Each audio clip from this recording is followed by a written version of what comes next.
اعوذ باللہ من الشیطان الرجیم بسم اللہ الرحمن الرحیم۔ تمام دیکھنے اور سننے والے ناظرین کو میری طرف سے السلام علیکم۔ ابلی ہوئی چقندر کھانے سے جسم کی خوبصورتی میں اضافہ ہوتا ہے۔ کدو کے بیج کھانے سے بال جھڑنا رک جاتے ہیں اور نئے بال آنے لگتے ہیں۔ اگر جسم میں کمزوری بڑھ گئی ہے تو بنے ہوئے چنے کھانا شروع کر دیں۔ سر میں خارش ہو تو ابلے ہوئے کریلے کا پانی سر میں لگائیں، خارش دور ہو جائے گی۔ آم کے ابلے ہوئے پتوں کا پانی پینا جسمانی تھکاوٹ اور سستی دور کرنے کے لیے بہت مفید ہے۔ معدے میں گرمی ہے تو گوند کتیرا پانی میں ڈال کر پئیں۔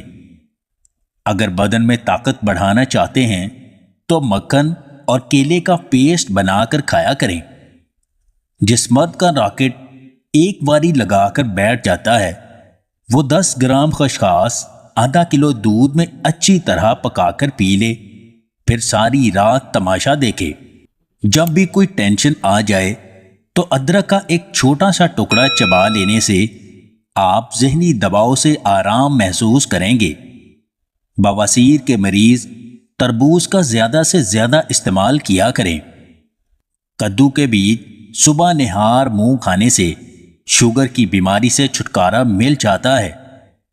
اخروٹ کھانے سے یادداشت تیز ہوتی ہے اور دماغ ایکٹیو رہتا ہے۔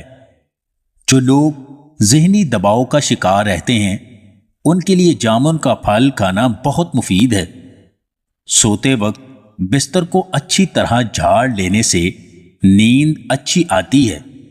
نہانے سے پہلے زیتون کا تیل کان میں ٹپکانے سے کانوں کی خشکی ختم ہو جاتی ہے۔ لوگ کبھی پوری کہانی نہیں سناتے بلکہ کہانی کا وہ حصہ سناتے ہیں جس میں وہ خود صحیح اور باقی سب غلط نظر آ رہے ہوں۔ اگر آپ کو ہماری یہ ویڈیو پسند آئے تو اسے لائک اور شیئر ضرور کیجیے گا، اور مزید ویڈیوز حاصل کرنے کے لیے دیسی ٹپس پوائنٹ چینل کو سبسکرائب کر لیں۔